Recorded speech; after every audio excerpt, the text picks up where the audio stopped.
I'm going to be talking you through a new piece of software from Adobe, Adobe Dimension. So what's Adobe Dimension? It's a piece of software that is designed to make it really easy to composite 3D elements into a 2D scene. So I'm going to talk you through the workflow and talk about compositing in general and some of the things to consider when putting a composite together. I'll show you how Adobe Dimension works and talk about a few other things along the way as well. So a little bit about me first. I'd say I'm a photographer. I work mainly in the hair and beauty industry. I shoot a lot of images that require a lot of retouching. Anyone that's worked with hairdressers will know that you are constantly doing things like straightening fringes and, recoloring stuff and things like that. And that's how I started to learn Photoshop.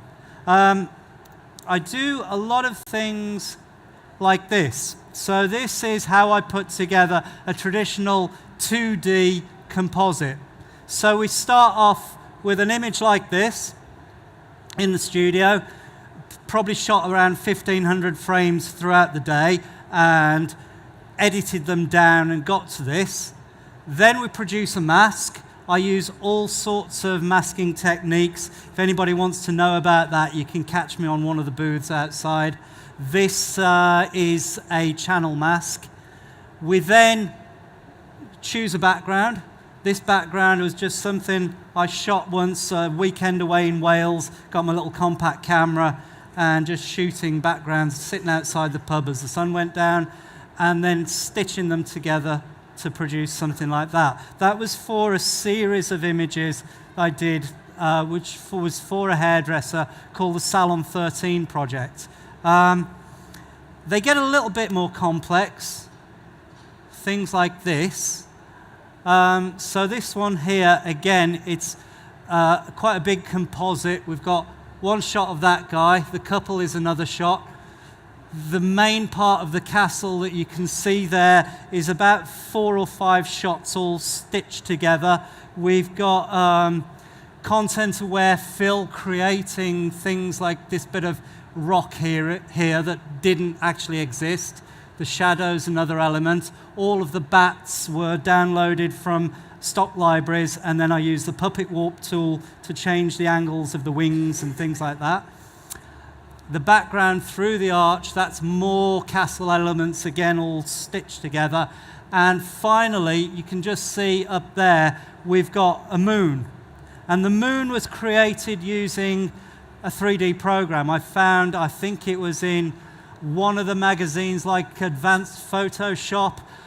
There was a tutorial about how to create moons and planets, and I just followed that step by step and created that little moon over there. So what Adobe has done is it's looked at 3D creation and using 3D elements, and it's simplified the process.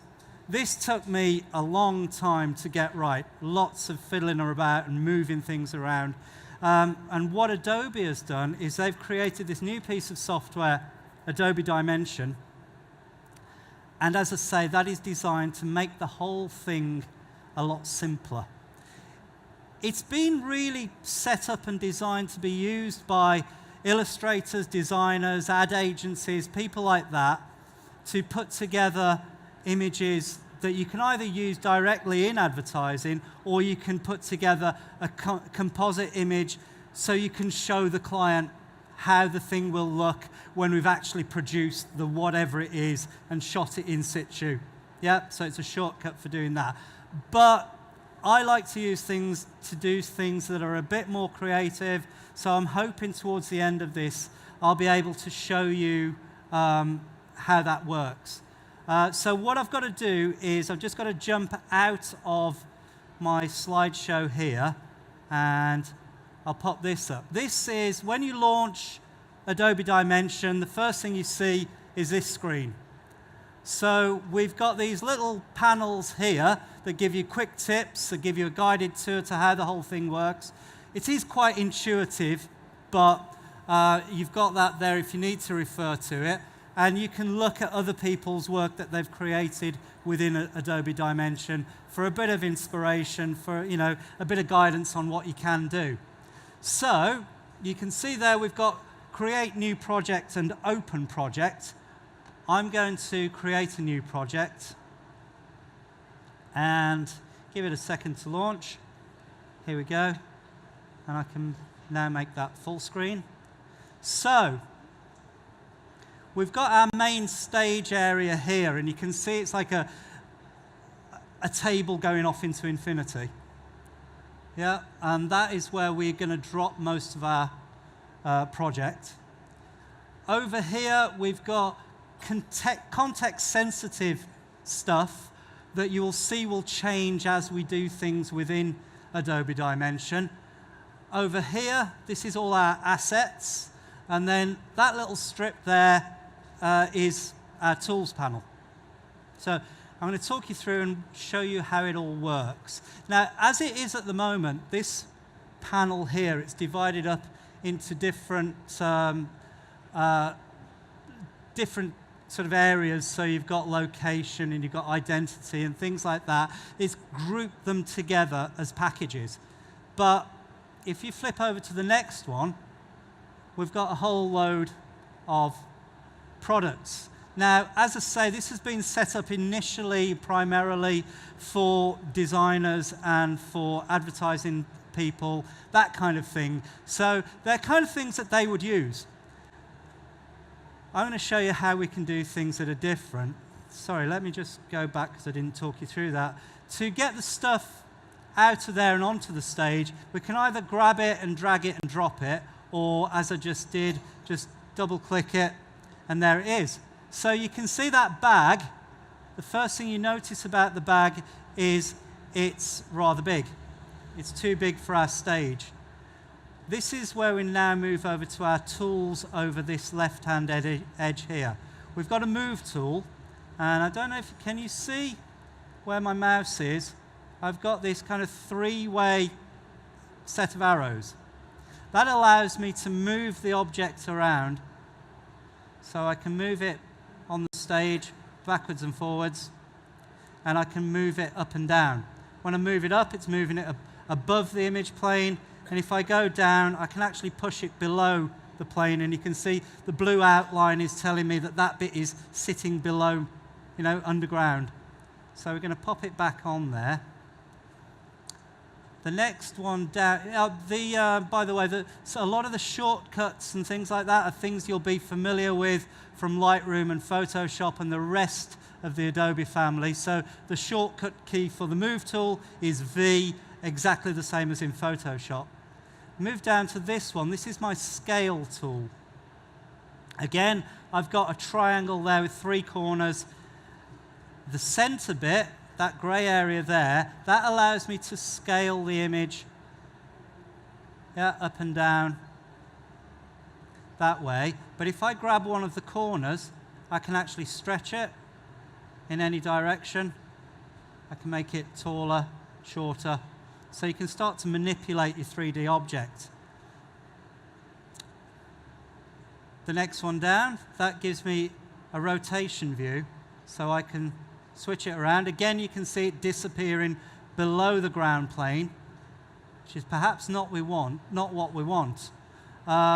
So the ground plane is there, and it's fixed at the moment. If I move down to the tools at the bottom of that strip, I've got a different set of tools.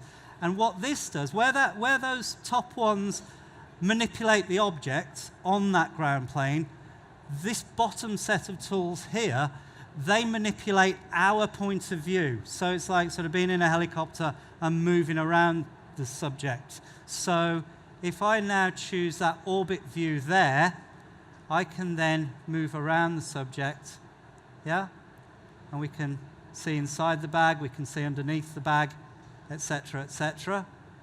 The next one down, the hand tool, same as in Photoshop, so I can move it around. It's like a pan tool going that way. I've got a Dolly tool there, which allows me to zoom in and out. And you can see again the ground plane is moving.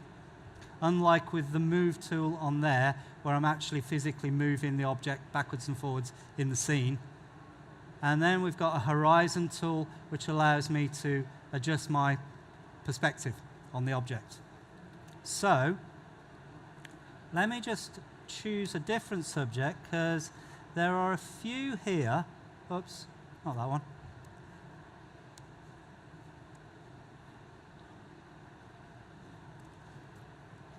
So let's go with this one,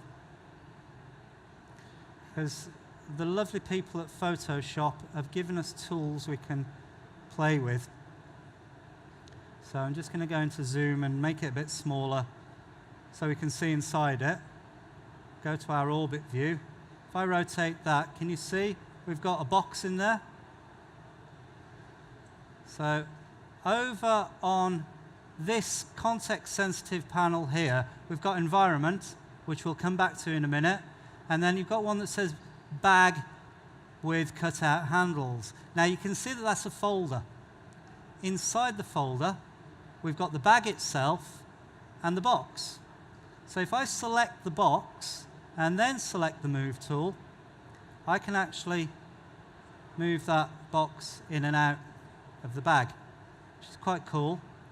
I can always, because it's 3D object, I can take it out through the side as well. So we can take that out, and we can now treat that as a separate object. So I can move them around. I can choose the box just by itself and manipulate that. Yeah, so I can move that around. So we've got a range of things we can do with it, which is really, really nice. So I'm going to just get rid of that box for a second. Let's just go put my bag back in and just squash it down a little bit so you can see what's going on.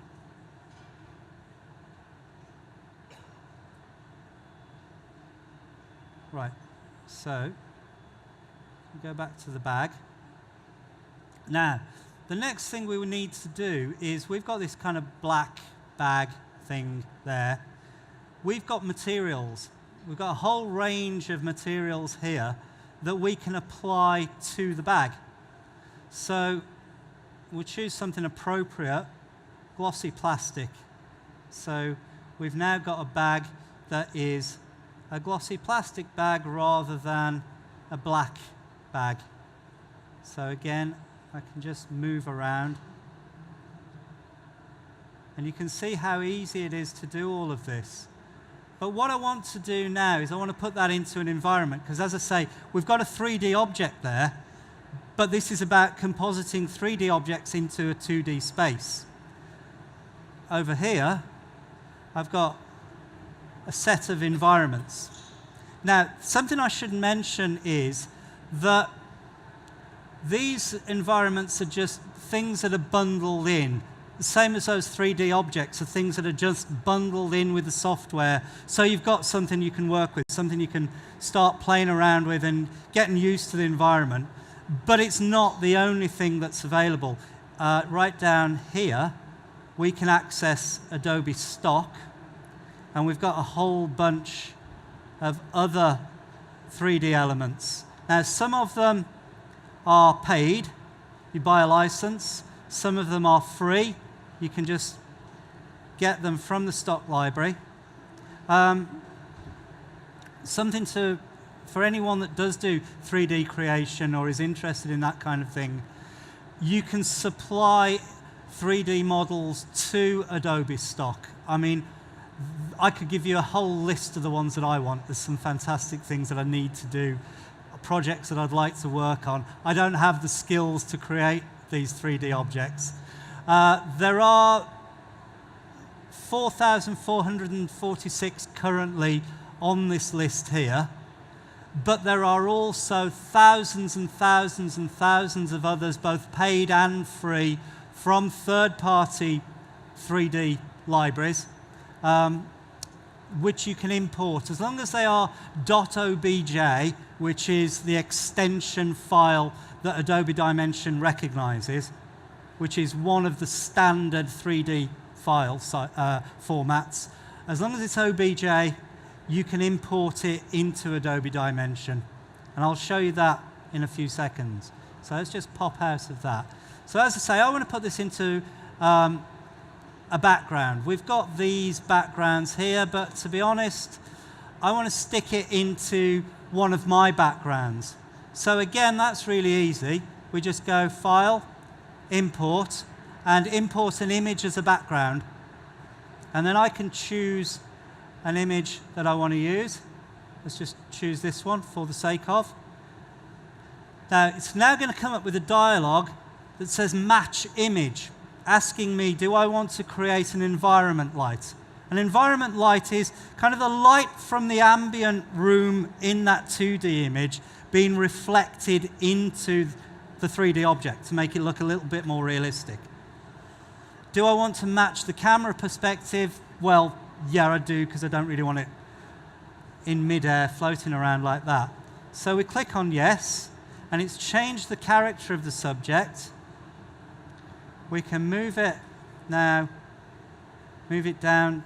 See, our ground plane is still up there, so what we have to do is just go to our horizon and bring that down, and then scale the object down to wherever we want it, however big we want it to be.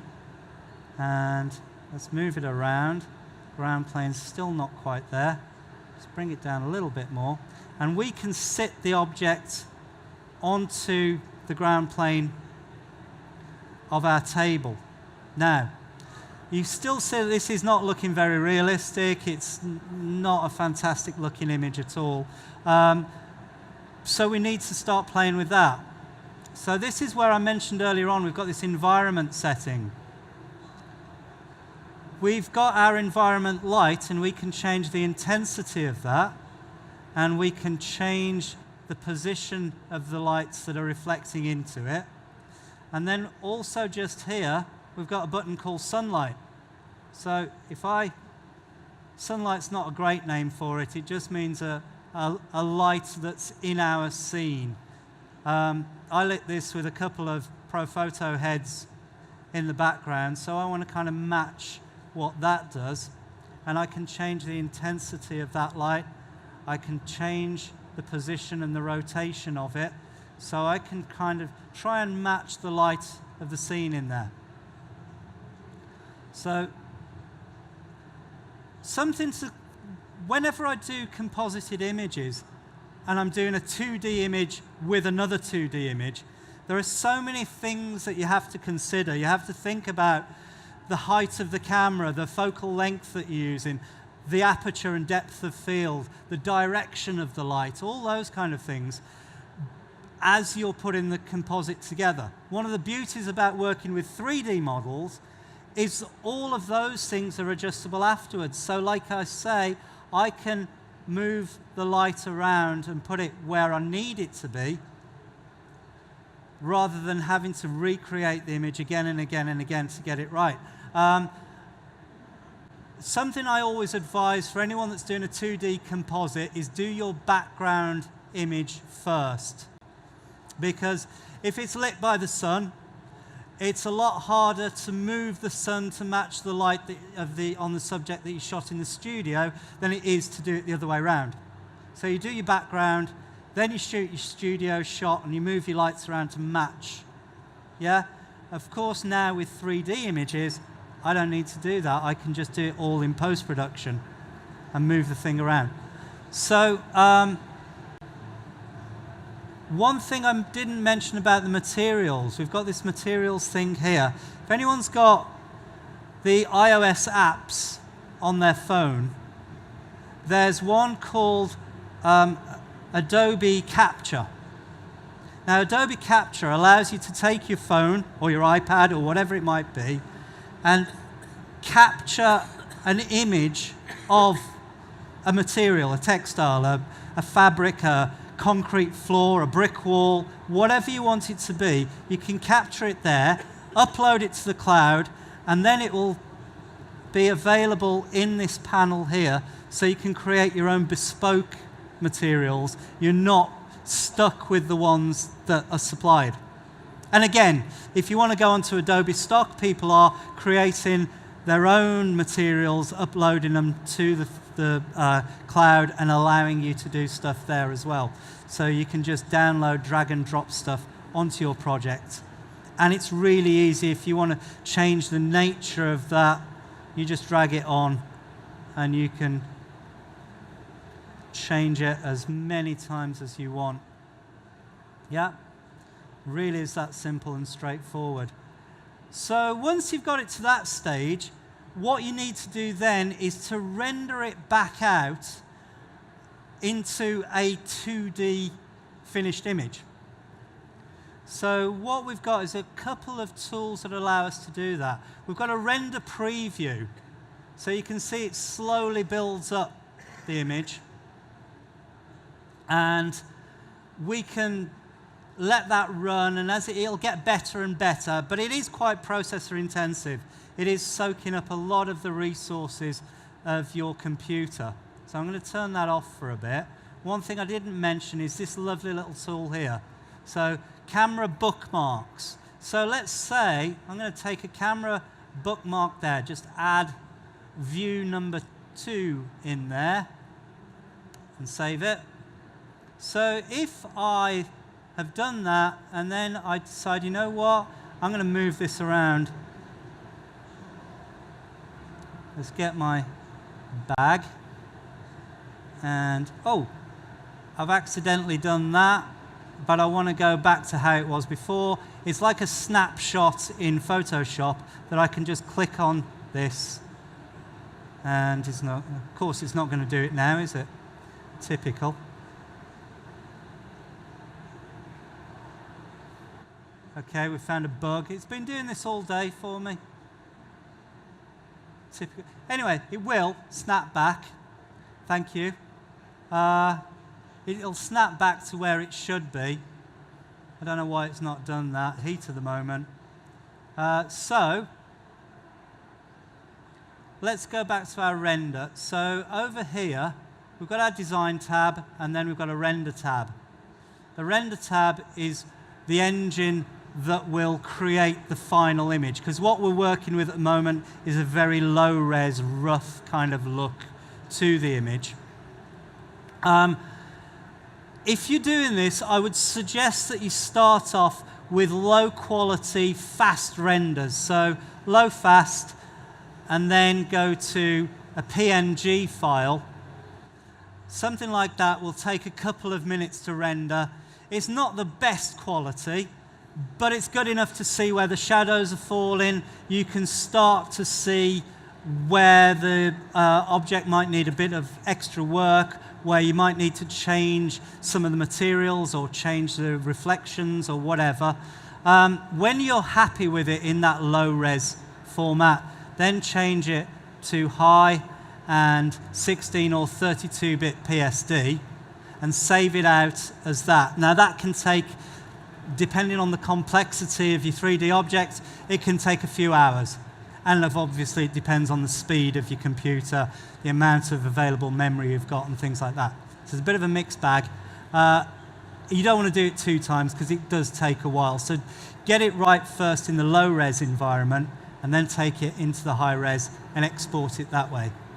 So I explained that I try and use this a bit more as a creative tool than just a design thing and something to show comps and whatever, so that we can then create the image once the object's been made. It's great for that, but that's not how I tend to use it. So I'm just going to jump back in to this, and I'm going to talk you through a little project that I did a few months ago. I was loaned a Fuji X-T2. So can you go and take some photographs of it, tell us what you think. And so I was just out taking snaps, literally. So this is a snap that I took in Lichfield Cathedral, not too far up the road. And I got this idea for a long time that I wanted to do something using 3D objects. And this was quite sort of the perfect environment for it. There's a lot of things that I had to remove and change, straighten the perspective, move out some of these people, take out some of these objects here. And I wanted to add in some extra elements, 2D and 3D elements, to kind of give it a bit of a lift. So that was my initial backplate. And then in a studio not far from there, I photographed this guy, this bodybuilder. This is where traditional 2D compositing techniques are important. I had to match the camera height. I had to match the focal length, aperture, match the lighting to the lighting that was coming out through the windows, which is why it's important to shoot your background elements first. Then I wanted to add in a 3D element. And I had this idea for a long time of what I wanted to add in there, and I searched around. It's not currently on Adobe Stock, and please, can somebody start doing these kind of objects, because I absolutely love them. I found a free Death Star. So, a lot of Photoshop work to finalize it, but essentially I'm using Adobe Dimension to create my initial composite. So I went from those elements there to create that. A little tip for anyone that wants to do you got the shafts of light coming through like this. My best method for doing that is to create a mask, and what I do is I photograph or download a barcode, just strips. Photograph a tin of beans, download one for free from the internet, draw your own, doesn't matter. Import that as a high contrast black and white image into Photoshop, stretch it wherever you want it to go, and then use it as a layer mask so you can brighten the parts of the image and give it that kind of feel. Then put some Gaussian blur over it to give it that softness. You can see that I did a lot of moving furniture, taking all of that stuff out, got rid of most of the crowd, moved the girl from there to there.